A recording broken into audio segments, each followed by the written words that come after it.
अस्सलाम वालेकुम, आप देख रहे हैं डॉन न्यूज़ में कमेज़बान अब्दुल गफ्फार। जनाब रावलपिंडी टेस्ट का दूसरा रोज़ पाकिस्तान के नाम जो कि मोहम्मद रिजवान और सऊद शकील की इंतहाई शानदार सेंचुरी ने पाकिस्तान की पोजीशन को इंतहाई मुस्तहकम कर दिया। पाकिस्तान ने पहले इनिंग 448 रन 6 विकेटों के नुकसान पर डिक्लेयर की और अब से कुछ देर पहले बांग्लादेश ने अपनी जो है वो पहली इनिंग की शुरुआत की है, जहां ये बात हो रही है कि पाकिस्तान ने बड़ी शानदार फाइट बैक की। 16 रन पे 3 आउट थे और उसके बाद 448 रन पे 6। यकीन तौर पर एक बहुत ही शानदार रिकवरी है। और फिर पाकिस्तान ने देखा जाए तो मोहम्मद रिजवान और सऊद शकील ने ना सिर्फ अच्छी बैटिंग की बल्कि पॉजिटिव इंटेंट भी मेंटेन रखी, जिससे पाकिस्तान को यकीन तौर पर कुछ आगे भी वक्त मिल जाएगा। लेकिन विकेट पर बहुत ज़्यादा सवाल उठ रहे हैं कि क्या ये वो विकेट हो सकती है जिस पर हम 4 फास्ट बॉलर खिलाएं, और क्या पाकिस्तानी फास्ट बॉलर इस विकेट पर करामत साबित होंगे।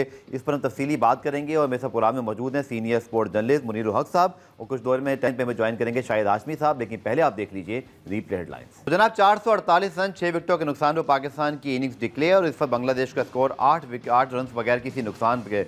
और मुनीर हक साहब से बात करते हैं। मुनीर साहब बहुत शुक्रिया ज्वाइन करने के लिए। 16 रन पे 3 आउट होने के बाद तो बहुत शानदार रिकवरी। सऊद शकील ऑलरेडी 60 का एवरेज, माइकल बेवन माइकल हस्सी की याद ताज़ा करते हैं, आउटस्टैंडिंग किस्म की कंसिस्टेंसी है। फिर मोहम्मद रिजवान जिन पर क्वेश्चन मार्क आ गया था कि अपनी शायद पीक पे नहीं हैं, उनके और रिजवान के और सरफराज के दरमियान जो है वो काफ़ी कंपैरिजन होते रहे। बट ये होता है बैट से जवाब देना, और मुश्किल वक्त में पहले तो बहुत अच्छी बैटिंग की साइम और सऊद ने, और फिर रिजवान ने आके भरपूर साथ दिया और ना सिर्फ खुद खेले बल्कि बहुत पॉजिटिव खिलाया। सो आई थिंक एक अच्छी रिकवरी कहलाई जाएगी 448 6 विकेटों के नुकसान पर, चाहे विकेट जैसी भी है। उस पर मज़ीद बात करते हैं आगे। बहुत बहुत शुक्रिया अब्दुल गफ्फार। देखिए आपने कहा रिकवरी, तो मेरा ख्याल है प्लेट से ज़्यादा है तो पिच रिकवरी की बात हम करेंगे, इसलिए कि शुरू के आधे पौन घंटे तो विकेट लग रहा था। जिस तरह ये आउट हुए 16 रन पर 3 खिलाड़ी आउट, उस वक्त तो बिल्कुल ये लग रहा था कि शायद वैसे ही विकेट है। लेकिन दूर के डोल सुहाने की बात है, आज तो बिल्कुल डेड विकेट लग रही थी। बल्कि कल से ही जब विकेट फ्लैट हुई, एक दफ़ा सेट हुए, तो उसके बाद से बॉलर्स कुछ नहीं कर पा रहे थे। आज पूरे दिन में 2 विकेटें गिरी और दोनों स्पिनर्स को मिली हैं, और भरपूर फ़ायदा उठाया इस विकेट का। सऊद शकील ने भी, उन्होंने तीसरी सेंचुरी बनाई। रिजवान ने अपने करियर बेस्ट बनाया, उनकी भी तीसरी सेंचुरी थी। 200 प्लस की पार्टनरशिप, सब कुछ अच्छा था। लेकिन क्या हम जो इतने कलाबे मिला रहे थे कि पिच क्यूरेटर जो हैं वो टोनी हेमिंग्स दुनिया के माने हुए, चले ठीक है, वकार यूनुस दुनिया के माने हुए फास्ट बॉलर, आपके रेड बॉल को जेसन गिलेस्पी दुनिया के माने हुए फास्ट बॉलर, पता नहीं हम ब्रिस्बेन और पर्थ के विकेट बनाने जा रहे थे, क्या जा रहे थे, कुछ भी चेंज नहीं हुआ गफ्फार। ये वही विकेट है, बिल्कुल ऐसा लग रहा है जैसे मार्च 2022 में ऑस्ट्रेलिया की टीम जब आई थी, जिसमें इमाम उल हक ने 2 इनिंग में सेंचुरी बनाई थी और दोनों टीमें 450 रन कर रही थी। आप अगर अपनी स्किल, मैं नहीं कहता कि पाकिस्तान, देखें क्रिकेट है, कम बैक कर सकता है पाकिस्तान, अभी तक हम कुछ नहीं कह सकते। एक डिसीजन अच्छा ज़रूर है शान मसूद का कि उन्होंने डिक्लेयर कर दी, ये इंतज़ार नहीं किया कि कल लंच तक खेले और वो। लेकिन क्या इस विकेट पर आपके बॉलर्स या उनके, देखिए उनके बैट्समैन आपसे ज़्यादा तजुर्बेकार हैं। 88 टेस्ट का तजुर्बा है मुशफिक का, 67 टेस्ट खेले हैं शकीबुल हसन, 40 से ज़्यादा टेस्ट मैच मोमिनुल हक के हैं, नजमुल हसन शांतु, ये जाकिर, सब अच्छी बैटिंग कर लेते हैं।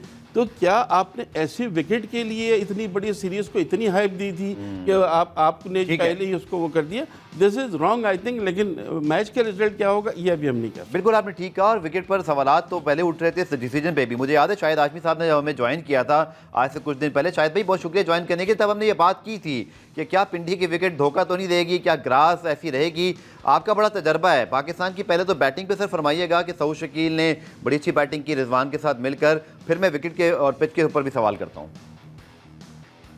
नहीं, बैटिंग तो बहुत ही अच्छी की रिजवान ने भी, सऊद शकील ने भी, और वाकई जिस तरह आम में ख्याल था कि पिच बहुत ही तेज होगी, इस पे पाकिस्तान ने 4 फास्ट बॉलर खिलाए। मेरे हिसाब से दोनों टीमों ने एक ही गलती की है। बांग्लादेश को ताइजुल इस्लाम को इस टेस्ट मैच में खिलाना चाहिए था, और इसी तरह पाकिस्तान को भी अबरार को खिलाना चाहिए था। लेकिन जो खबरें मिल रही हैं वो ये है कि 5 दिन की क्रिकेट के लिए अभी तक मुकम्मल तौर पर फिट नहीं है अबरार। उनको ऑस्ट्रेलिया भी लेके गए, एक टेस्ट से रूल आउट करते गए, फिर उसके बाद उन्हें जब भी जिस टूर पे भी रखा गया उन्हें खिलाने का नहीं पाकिस्तान ने रिस्क लिया। लेकिन इस टेस्ट मैच में भी यही बात पता चली है कि उन्हें 5 दिन की क्रिकेट के लिए वो अभी भी मुकम्मल तौर पर फिट नहीं है, और इसीलिए उन्हें पाकिस्तान ए से खेलने के लिए भेजा गया था। तो अभी तक तो ये पिच उस तवक्कुआत पर पूरा नहीं उतरी, और अगर आगे तीसरे और चौथे दिन ये ज़्यादा स्पिन हुई तो फिर बड़ा प्रॉब्लम होगा। लेकिन पाकिस्तान को लंबी लीड लेनी पड़ेगी, कम से कम 250 रन की लीड लेनी पड़ेगी। स्कोर तो पाकिस्तान ने बड़ा कर दिया। शायद भाई, तो फिर अब इब्रार की टीम में सिलेक्शन पे सवाल नहीं उठते? अगर जो आप बात कर रहे हैं, अगर उसको दुरुस्त मान लिया जाए कि उनकी फिटनेस ठीक नहीं है, फिर हमारे पास चाहे जैसे भी ऑप्शन है, हम किसी दूसरे ऑप्शन पे चले आते, लेकिन विदाउट स्पेशलिस्ट स्पिनर पाकिस्तान में टेस्ट मैच खेलना वैसे एक आम तासुर यही है कि रिस्क है ये। बिल्कुल है, और पाकिस्तान ने पिछले 2-3 साल से बहुत ज्यादा, पाकिस्तान क्रिकेट बोर्ड ने कोशिश ही नहीं की कि कोई स्पिनर डेवलप किया जाता। 2022 में एकदम से यासिर शाह के ऊपर ये हुआ कि जी वो फिट नहीं है, वो इतने सीरियस नहीं है क्रिकेट खेलने के बारे में, और जब से वो फेड आउट हुए हैं 2022 के इंग्लैंड सीरीज से पहले, मुझे अच्छी तरह याद है मुल्तान टेस्ट जब हो रहा था पाकिस्तान और इंग्लैंड का, उससे 8-10 दिन पहले यासिर शाह ने फर्स्ट क्लास मैच में उसी पिच पर 10 आउट किए थे, उसी वेन्यू पर मुल्तान के। लेकिन वो धीरे धीरे करते हुए टीम से बाहर हुए, और ऐसा बाहर हुए कि अब हमें कोई स्पिनर भी नहीं मिल रहा। इस साल के शुरू में प्रेसिडेंट कप में लेग स्पिनर मोहम्मद रमीज ने कुछ 46 आउट किए थे, टॉप विकेट टेकर थे, उनको बुला के कहीं खिलाना चाहिए था क्रिकेट रेगुलर बेसिस पे। इसके अलावा भी और हमारे पास 2-3 अच्छे लेफ्ट आर्म स्पिनर हैं। अली उस्मान एक सीजन में हाईएस्ट विकेट टेकर थे। उसके अलावा हमारे पास नुमान अली हैं, लेकिन हमने नुमान अली को भी बता दिया। तो हम पाकिस्तान में से ऑस्ट्रेलिया, उनसे स्पिनर्स के जरिए ही जीत सकते हैं, फास्ट बॉलर के जरिए जीतना जरा मुश्किल है उनसे। शायद भाई आखिर में प्लीज गाइड कीजिएगा, यासिर शाह कहाँ चले गए? बहुत सारे लोग उनको तलाश कर रहे हैं, स्टोरी को जानना चाह रहे हैं, कुछ क्लैरिटी पीसीबी की तरफ से तो नहीं आई। मुझे याद है मोहम्मद वसीम चीफ सेलेक्टर थे, उस साल हमने 9 टेस्ट मैचेस खेले, लेकिन यासिर शाह कहीं दिखाई नहीं दिए। उससे पहले ऐसा भी नहीं था कि उनको शायद एक श्रीलंका सीरीज खिलाई थी, आखिरी टेस्ट में गालिबा मुझे याद पड़ता है शायद 3 विकेटें भी थी, लेकिन उसके बाद बिल्कुल ही फेड आउट हो गए। कुछ समझ, कोई ऑफिशियल चीज़ नहीं है हमारे पास। बिल्कुल, उनका फेड आउट होना पाकिस्तान के लिए बड़ा नुकसानदेह था, इसलिए कि वो बड़े अच्छे मैच विनर थे, फास्टेस्ट टू 200 टेस्ट विकेट थे, फास्ट आउट कर रहे थे, बड़े जबरदस्त फॉर्म में नजर आ रहे थे और हमारे मैच विनर थे। उनका एकदम से फेड आउट होना पाकिस्तान को स्पिन के शोबे में कर गया। शायद भाई कुछ वजह आपको नजर समझ में आती है? क्या परफॉर्मेंस थी, फिटनेस थी, कोई एक कंट्रोवर्सी भी आई थी, मैं उस तरफ जाना नहीं चाह रहा, लेकिन जस्ट एक मेरे ज़हन में थॉट आया, क्या हुआ, क्या वजह क्या बनी आपके ख्याल में? देखिए, जो सिलेक्शन कमेटी में इन्वॉल्व थे, कुछ 2-4 और फॉर्मर कप्तान थे जिनके साथ कारकर्दगी दिखाई थी, उन लोगों का रवैया, उन लोगों का ये ख्याल था कि वो उनकी फिटनेस, और कुछ उस जमाने के चीफ सेलेक्टर मोहम्मद वसीम भी यही कहते रहे कि फिटनेस और उनका जो थोड़ा सा एटीट्यूड आ गया था कि नॉन सीरियस नजर आ, उस वजह से ये वजूहत रही, और ये ज्यादातर लोगों का यही ख्याल है उनके बारे में। चलिए, बहुत बहुत शुक्रिया। शायद आजमी साहब हमारे साथ जो है वो गुफ्तगू कर रहे थे। उन्हीं भाई, बाकी जो यासिर शाह की परफॉर्मेंस थी उसके बाद से ऐसे लग रहा है जैसे हमें या तो स्पिनर ढूंढे नहीं या हमें मिले नहीं, और ये बहुत हैरानगी की बात है कि पाकिस्तान जैसा मुल्क जो कि साउथ एशिया में है, जहाँ हमारे पास अब्दुल कादिर से लेकर मुश्ताक मोहम्मद इससे पहले थे, फिर हम बात करते हैं मुश्ताक अहमद की, सकलैन मुश्ताक, दानिश कनेरिया, यासिर शाह, और अब ऐसी सूरत हाल के स्पिनर ही नहीं। देखिए, यासिर शाह के फेड आउट होने की बात करें, मुझे बताइए यासिर शाह अगर फेड आउट हुए तो उसमें 2 चीज़ें हैं।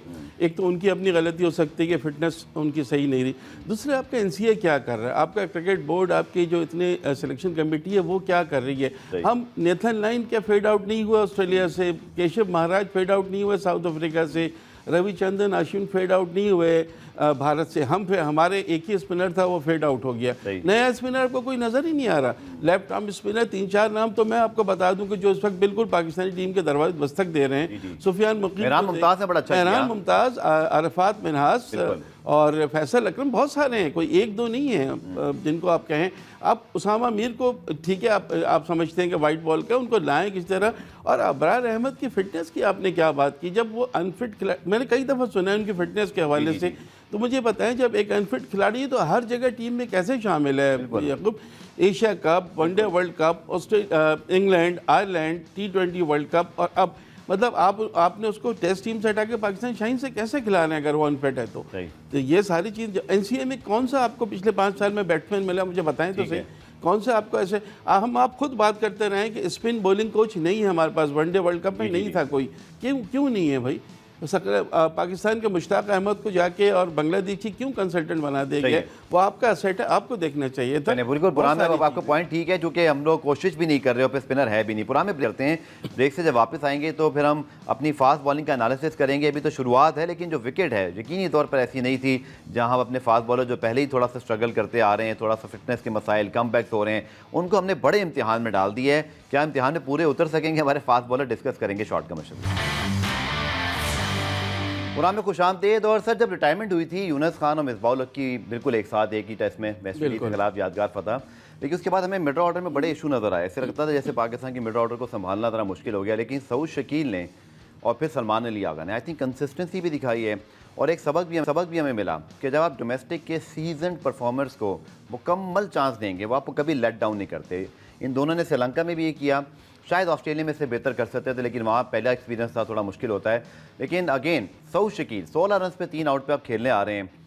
जिस तरह उनकी एक झलक नजर आई, वाइस कैप्टन भी उनको बना दी गया। सर क्या कहेंगे, इस लड़के के बारे में बहुत बात की जा रही थी और हमें बहुत खुशी है कि वो तक़वात पे पूरा उतर रहे हैं। नहीं, उसमें कोई शक नहीं है, बहुत आउटस्टैंडिंग बैटिंग की है उन्होंने। और इतने मुश्किल हालात में जब आप होते हैं ना, वहाँ विकेट बचाना, रिकवरी करना, और आपने पता है कि कल वो फास्टेस्ट 1000 रन भी पाकिस्तान की तरफ से बनाने वाले प्लेयर बन गए। सईद अहमद के बाद दूसरे 20 इनिंग्स में ही उन्होंने 1000 रन मुकम्मल की। सब कुछ सही है, लेकिन वो जो आपकी बात है ना कि अवे सीरीज़ में ये श्रीलंका में डबल सेंचुरी की, पाकिस्तान में इनकी दूसरी सेंचुरी, टोटल 3 सेंचुरी होंगे, सब कुछ बहुत अच्छा है। लेकिन बड़ा प्लेयर आप जब बनते हैं, देखिए मुझे कहना ये, आप जब आप ऑस्ट्रेलिया में तीनों टेस्ट में ये नाकाम हो गए, अभी और बाहर इनको इतना मौका नहीं मिला है पोटेंशियल बहुत। लेकिन हम ये चाहेंगे कि जब अवे सीरीज, तो हमारी इस दफ़ा तो सबसे बड़ा एडवांटेज पाकिस्तान का ये है कि पाकिस्तान के जो 9 टेस्ट मैच खेलने हैं उसमें 7 होम ग्राउंड पर हैं। आपको पता है कि पाकिस्तान के पास बहुत अच्छा चांस है इस वक्त। लेकिन अगर आप इस तरह के विकेट बनाएंगे और बांग्लादेश से भी अगर आपका टेस्ट मैच ये ड्रॉ हो जाता है, तो फिर आप खुद ही चाहते हैं कि आपकी टीम वर्ल्ड टेस्ट चैंपियनशिप का फाइनल नहीं खेले। ये मतलब इतने आसान आपके पास वेस्ट इंडीज़ आएगी, इंग्लैंड को आप अगर जब नज़र नहीं आ रही है वो चीज़, एक होता है ना कि एक टीम में नज़र आता है। मुझे अभी तक बैटिंग तो सबने अपनी इंडिविजुअल कर दी है, लेकिन क्या वो आप में जज्बा नज़र आ रहा है जो टीम एफर्ट जो एक जीतने के लिए होता है, वो देखना होगा। ये टेस्ट हर विकेट के हवाले से बात करते हैं, रमीज आजा चेयरमैन थे, जी हाँ, खुद क्रिकेटर, तब भी ऐसी विकेट। उसके बाद हमने देखा, वो तो खैर हमारे 9 टेस्ट ही बहुत ही भयानक गए, हमने विकेटें ऐसी बनाई, हमारे फास्ट बॉलिंग का टाइप भी कंप्लीट नहीं था। ये विकेट, अब मुझे ऐसे वर्ड इस्तेमाल करने की आदत तो नहीं है, लेकिन कौन से अरस्तु, बुकरात और कोई अगर आपको याद आ रहे हैं कोई तो वो बता दें। मतलब पाकिस्तान में ऐसी विकेट बन कैसे सकती है, आप सोच कैसे सकते हैं? आपको तो हमेशा शेन वॉन दुनिया का नंबर 1 लेग स्पिनर, लेकिन उसके बावजूद चाहे वो नहीं भी थे, मैक गिल के साथ भी उनका मुकाबला होता रहा, लेकिन ऑस्ट्रेलिया या स्टीव वॉ या मार्क टेलर या रिकी पॉन्टिंग ने कभी शेन वॉन को ड्रॉप करके 4 फास्ट बॉलर तो पर्थ में भी निकलाया था। तो ये सोच क्या अक्कासी करती है? क्या ओवर कॉन्फिडेंस, या अगर अपराध जैसे कह रहे हैं, चले शायद हाशमी साहब की इस बात में यहाँ तक वजन रख लेते हैं, शायद इस वक्त उनको कोई निगल हो गया हो, तो शायद टीम मैनेजमेंट निगल, तो आप दूसरा स्पिनर ले आइए। देखिए निगल होता है, शायद महमूद नहीं है आपके पास, मेहरान मुमताज नहीं है, नहीं आपके पास सब हैं, आपका विल नहीं है ना। तो ये शाहीन को जो हमने लाहौर वहाँ भेजा था, बताएं कि ये कौन पूछने वाला है इस वक्त पाकिस्तान क्रिकेट बोर्ड से, या करता दर्द वकार यूनुस से पूछ लें या जेसन गिलिस। वकार यूनुस से कैसे पूछें, वो तो पता ही नहीं कि काम कर रहे हैं कि नहीं कर रहे हैं। हाँ, क्लैरिटी नहीं है मुझे, बिल्कुल नहीं। आप बताएं, आपके पास क्लैरिटी है? नहीं, तो कोई क्लैरिटी नहीं है, सिर्फ ये कि वो एडवाइजर और सारी चीजें वो देखेंगे। इस वक्त क्या पिच का सवाल कर सकता हूं मैं उनसे? क्यों नहीं कर सकते, क्यों नहीं कर सकते, बिल्कुल करना चाहिए। और जो और लोग, मुझे बताए ना, इतना हवा क्यों बनाया हुआ था हमने इस विकेट का, गफार इतना हवा, हम तो समझ रहे थे। और 2 दिन पहले टीम अनाउंस कर दी। हाँ, और जिस वक्त 16 रन पर 3 थे, हम तो ये कह रहे थे कि भाई, बल्कि अबरार को हमने उससे भी पहले रिलीज कर दिया था। पहले रिलीज आमिर जमाल को बाद में रिलीज किया, मतलब अबरार तो अनफिट हो गए थे। अच्छा, अबरार का रिलीज करना जो है ना, ये भी अक्कासी आपकी करता है कि आप उस प्लेयर को शायद खिलाना नहीं चाहते, आप रखते हैं उसको 14 में 15 में, और आप आखिरी दिन आप कहते थे कि भाई विकेट हमें ऐसी लग रही है, हमने नहीं खिलाया। बात समझ में आती है। आपने पहले ही उसको हटा के शाहीन में तो पहला मैच उसको खिलाना चाहिए। सर एक और सवाल, ये शाहीन जो टीम है, जो भाई आपको पता है कि ऑस्ट्रेलिया भी गई, फिर हमारी एक T20 टीम वहाँ खेल रही थी, यहाँ पे भी आपने बांग्लादेश से मैच रखे हुए हैं, लड़का कौन सा लाए आप वहाँ से, कोई प्रोड्यूस करके, कोई स्पिनर, कोई बैकअप, कुछ वहाँ से लाए हैं आप? नहीं, वो एक आध, अगर मेहरान मुमताज की बात करें, कहाँ है वो? टेस्टिंग में जरूरत थी अगर, तो क्यों नहीं है? देखिए टेस्ट में तो आपका स्पिनर है ही नहीं ना, आप कहाँ। बात ये है कि पिछले साल 1 साल से तो हम लोग व्हाइट बॉल क्रिकेट मुरझे हुए थे ना। एक श्रीलंका सीरीज थी, या यहाँ पर इंग्लैंड हरा के गई है, बाकी तो हम व्हाइट बॉल क्रिकेट खेलते रहे ना। मुझे अफसोस की बात है कि दुनिया आगे जाती है, हम पीछे की तरफ जा रहे हैं। हम बार बार यासिर शाह को याद कर रहे हैं। भाई आप यासिर शाह को क्यों याद करें? इसलिए कि आप आगे वो मैं सर इसलिए याद कर रहा था कि शायद आजमी साहब चूंकि बड़ी बाखबर रिपोर्टर हैं बिल्कुल। कि हुआ क्या उनके साथ, क्योंकि उनको जिस अंदाज से हमने ओवरलुक किया है, जैसे हमारे पास शेन वॉर्न आ गया, मैं तो ये बहुत दफ़ा कह चुका हूँ कि वो एक साल तो शायद और खेल ही सकते थे उस वक्त भी, क्योंकि नमाज साजिद भी आए तो वो बस उनकी एवरेज परफॉर्मेंस मेरे ख्याल में बलूचिस्तान से वो डोमेस्टिक खेले थे और आउट कर रहे थे, आउट भी कर रहे थे, लेकिन फिटनेस कभी समझ नहीं आई अब तक ऑफिशियली। मुझे देखिए यही बात मैं आपसे कह रहा हूँ कि अगर आप किसी प्लेयर को हटाना चाहते हैं किसी भी रीज़न से, उनके साथ कोई पर्सनल मामला हुए, कुछ भी हुआ, तो आपको रीज़न देना चाहिए। हैरत की बात है सर, यासिर शाह उसके बाद कभी नजर भी नहीं आए। नहीं यासिर कोई होता है ना प्लेयर के साथ ज्यादती हो, कहीं ना कहीं से खबर आ जाती है। खैर वो ऐसे थे भी नहीं, मुझे पता बहुत ज़्यादा राब्ता नहीं था। सही कह रहे हैं, बिल्कुल आपकी बिल्कुल बात खामोशी सही है ना सर एक। लेकिन आप ऐसे मौके पर टेस्ट क्रिकेट में विदाउट स्पेशल स्पिनर आपके, अच्छा मजे की बात है कि है ही नहीं।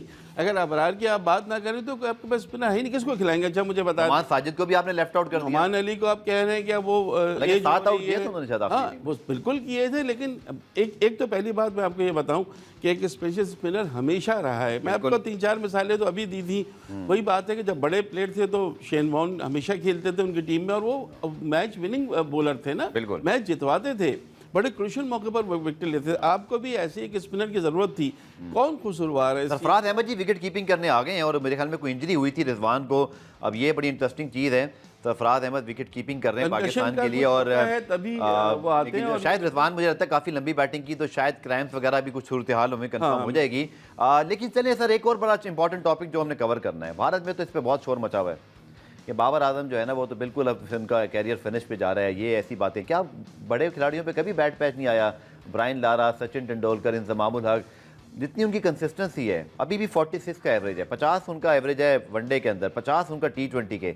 इतने बड़े प्लेयर को 1-2 परफॉर्मेंसेस के बाद हम बिल्कुल ही आउटराइट कर देते हैं। क्या ये क्रिकेटिंग नॉलेज का मसला है, कोई बाबर आजम से मसला है, या बाबर आजम वाकई अच्छे प्लेयर नहीं है? देखिए हम स्टैट्स देख के ये बात कर रहे हैं, बैट पैच सब पे आते हैं। आपको याद है कुछ अर्से पहले की बात है, 3 साल विराट कोहली से कोई सेंचुरी नहीं हुई, लेकिन वो लगे रहे और वहाँ किसी ने बात भी नहीं की। हाँ बिल्कुल। लेकिन हमारे यहाँ क्या है, एक कॉलम अभी छपा है एक वेबसाइट पर जिसमें ये बताया गया है कि जनवरी 2023 यानी starting from January till today 20 महीने में उनकी कोई 50 भी नहीं है टेस्ट क्रिकेट में। 13 इनिंग्स में मजमूई तौर पर 270 रन से सेट उनका एवरेज है, 41 हाईएस्ट हैं। तो इतने बड़े प्लेयर से जब आप देखते हैं ना, तो उसमें फिर आपको जब नज़र आता है कि कंसिस्टेंसी आ रही है कि आप पिछले 18 महीने से 13 लेकिन सर ऐसे प्लेयर को हम ये भी तो सोच सकते हैं ना कि क्लास परमानेंट है, फॉर्म टेम्परेरी है। स्टीव वॉ पे बहुत बड़ा बैट पैच आए थे। मैं आपको बता रहा हूँ, हम उनको हटाने की बात नहीं कर रहे, लेकिन जो लोग कर रहे हैं नहीं वो उनकी क्या वजह हो सकती है? वजह ये है कि हमारे यहाँ वन मैन या बाबर आजम,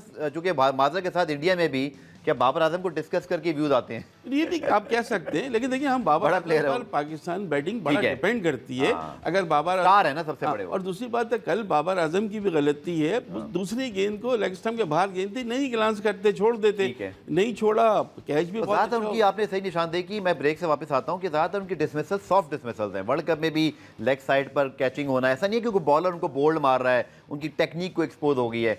थोड़ा सा मुझे नजर आ रहा है कि थोड़ा सा उनको एक अच्छी इनिंग मिल जाए तो अपने रिदम में वापस आ सकते हैं। पूरा हमें ब्रेक शामिल करते हैं, ब्रेक से जब वापस आएंगे तो फिर मजीद इस टेस्ट मैच के हवाले से बात करते हैं।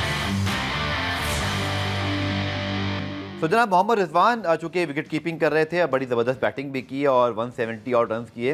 वैसे सर ज़्यादा शोर तो नहीं बचेगा, डबल 100 नहीं होने दिया उनका। एक ज़माने में जावेद मियादाद के 280 मुझे याद पड़ते हैं हैदराबाद में, शायद तो खैर नया स्टेडियम है, तो इशू तो नहीं बनेगा उसमें, तो बहुत इशू आज तक इशू है। इसमें इशू यूँ नहीं बनेगा कि ये मतलब अच्छा फैसला है। एटलीस्ट मैच को जीतने की लगन तो नजर आई, वरना कोई और शायद कप्तान होता तो कल भी खेल रहा होता वो टीम को जो हमारी। ठीक है, मोहम्मद रिजवान के हवाले से हम जो कि बात करना चाहते हैं, उनको क्रैम्प्स हुए हैं, जो कि डाइव मारी, उसके बाद फिजियो आए।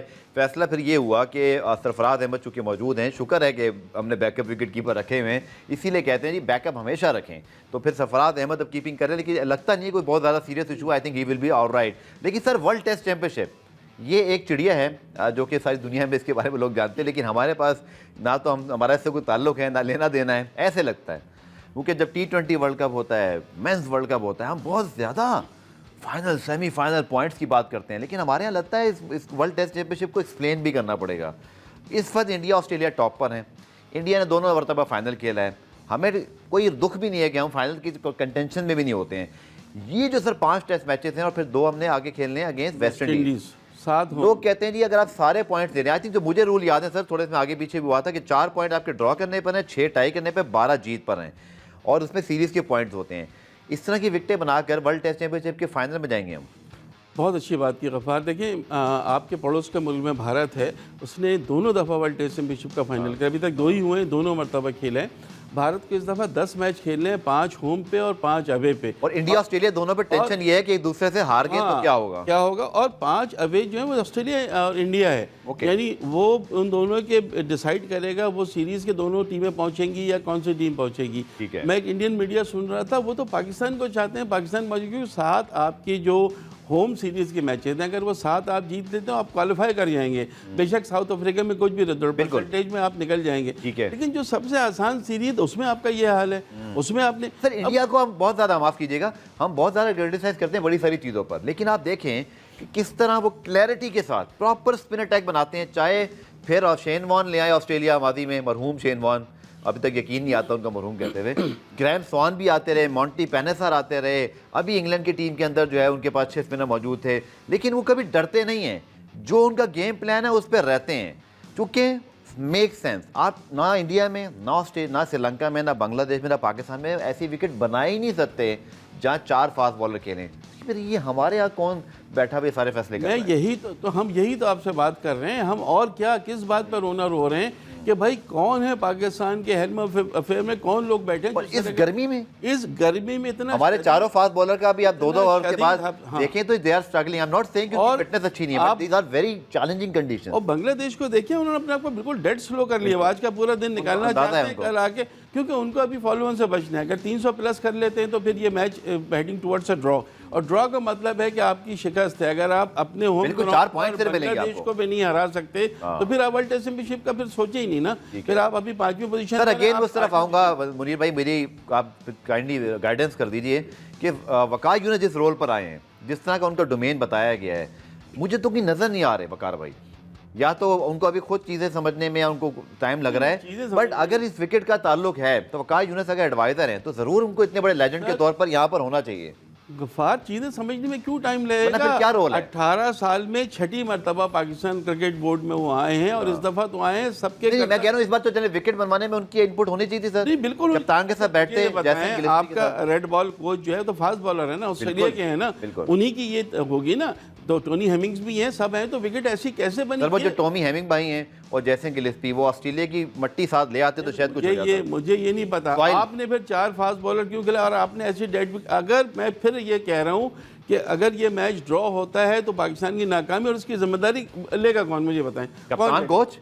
आपने टीम अनाउंस की है वक्त पर भाई, तो ठीक है कप्तान नहीं, फिर कुछ यहाँ तो मुझे नहीं लग रहा जिस तरह ये डेड स्लो में अभी तक आप कोई भी विकेट इनकी नहीं ले सके।